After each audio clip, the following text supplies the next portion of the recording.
From A&E, this is Biography.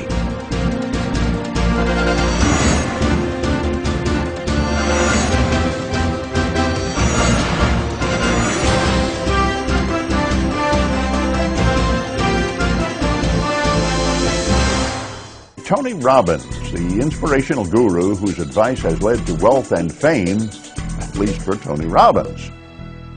Robbins took an obscure scientific technique and added his own wisdom and his own hype. Today, his life is a whirlwind of limousines, mansions, and fans who treat him like a rock star. He has advised a president, a princess, and millions of ordinary folks, all of them hoping for a dose of the personal power that he promises on all those infomercials.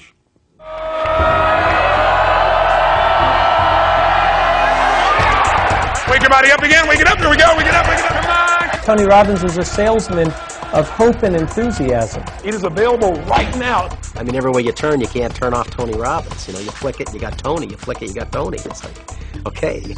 And make a decision now that'll improve virtually every aspect of your life. Overnight, so many people knew him. More people were buying books, more people were going to seminars. I walked in on the seminar late, and it was terrifying. I thought I'd walked into a rally of the Third Reich. Yes! Yes! People were chanting on their feet, screaming. Tony operates beyond the red line. Now the red line in your RPM in your car says, do not operate the vehicle beyond this point. He starts at that point. People want heroes. They want someone who has what they think is all the answers. Big man, big heart, big ideals, big brain, and big mission.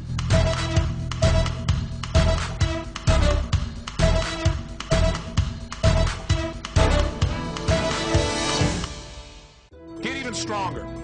Every day, Tony Robbins, motivational master, reveals his secrets of success to millions. Stand strong, stand tall. Breathe the way you be breathing if you are absolutely, totally confident right now. Marketing that message has made Tony extraordinarily rich and powerful. But his rise to the top began in a place where many people struggle to pursue their dreams.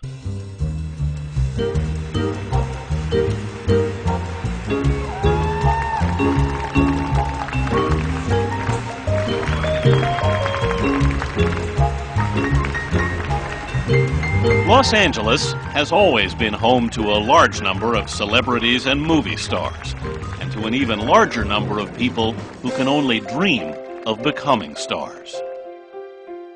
John Mahavoric lived in a duplex apartment in North Hollywood with his attractive wife Nikki, the daughter of a Walt Disney animator.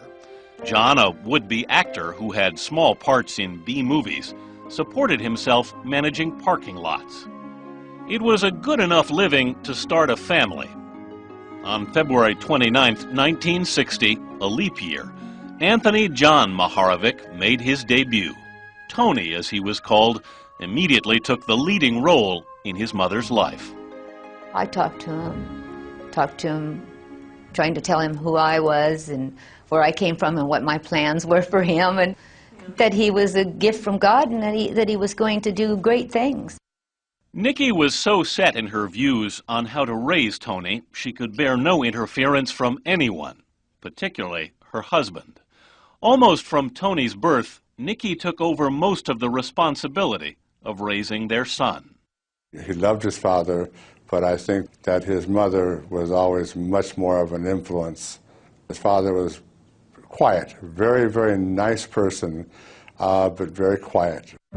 Tony was a precocious child. He learned to speak early and was constantly questioning the world around him. Nikki was his first teacher, researching answers to his questions in the family's encyclopedia. As the years passed, she and Tony maintained an unusually tight bond, even after the birth of Tony's brother Marcus and sister Tara. By then, the family had moved to a new home in nearby Azusa. That bond was sorely tested one day in 1967 when his parents sat 7-year-old Tony down and told him something that would change his life forever. His mother and father were getting a divorce. Making matters worse, Tony was asked to choose whom he wanted to live with. Tony could not contain himself. He burst into tears. Neither parent knew what to make of it. His silence resulted in his mother wrongly assuming he wanted to stay with his father. My mom thought I wanted to stay with my dad, and I was kind of put on the spot, and I didn't say anything, so the assumption was that, which I really didn't want to hurt either one, but I wanted to be with my mom, honestly. Tony's mother moved out with Marcus and Tara, leaving a stunned and silent Tony to be raised by his father, John. Tony did his best to cope. He did enjoy traveling with his father to movie sets where John had small roles. However, he missed his brother and sister. He spent a lot of time by himself, reading. 2 years later, when Tony was 9, his mother married a cabinet maker named Art Williams. She wanted Tony back, and John agreed to let him go. Tony joined the family at a new home in Glendora. Tony stayed on his best behavior and did well in school to please his mother. He would do what he was told with no backtalk. Nicky did not allow or tolerate any kind of insubordination whatsoever. Nicky's relationship with Art Williams was troubled. The marriage lasted only 2 years. In 1973, Tony's mother remarried again, this time to Jim Robbins, a former minor league baseball player. Robbins was now a struggling salesman, and Tony's new family had little money. That Thanksgiving, when Tony was 13, the family faced the prospect of a bleak holiday. They didn't have enough to celebrate Thanksgiving, and somebody left a package with all the trimmings and the food and all that kind of thing for Thanksgiving on the door, and they were able to have Thanksgiving because of that. Young Tony was so stunned by this anonymous act of kindness, he made himself a promise that one day he too would be successful enough to help others in need. Jim Robbins proved to be a major influence on Tony. The two bonded through their love of sports. Tony dreamed of becoming a professional baseball player. Jim Robbins was a very powerful influence in building Tony's confidence physically. Even though I think Tony lost most of his games in baseball, he still just kept on playing. For the first time in a long time, Tony felt like he was part of a family. Tony, along with his brother and sister, even changed his last name to Robbins. The children enjoyed playing pranks on one another. Sometimes the two brothers would gang up on me.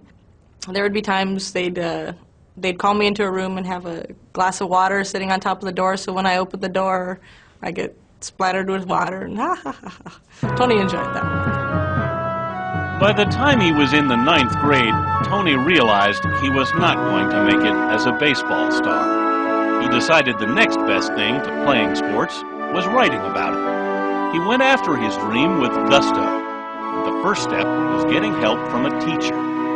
One day, this little guy walked into my classroom and asked me if I was the yearbook advisor and so on, and I said yes. And he said, I have a special project that I'd like to work on in sports writing. Would you be able to help me? And I said, sure, certainly. Tony wanted to start at the top. Instead of merely covering the local school teams, he wanted to write about the big leagues. So Robbins carefully scoured the local papers and found out where famous sports celebrities like Joe Namath and Steve Garvey were appearing. And he enlisted his good-looking mom to help get them to cooperate. Then I would get myself in my finest outfit and drive them in my little Cadillac, drive them out there. Irresistible. How could they turn them down? Tony wasn't interested in the local coach or anything. He went to and had an interview with Howard Cosell. Could you name like maybe three main things that would be, main things that ingredients of a sportscaster? You have to learn to understand the art of communication. Develop it in such a way that it will most capture the attention of the greatest number of people. Tony recorded his interview with the flamboyant Cosell in December 1974. When it was mentioned in the Los Angeles Times, Tony was thrilled. It was a major coup for the budding sports writer. The local Glendora press learned about Tony and offered him a job writing for their sports pages.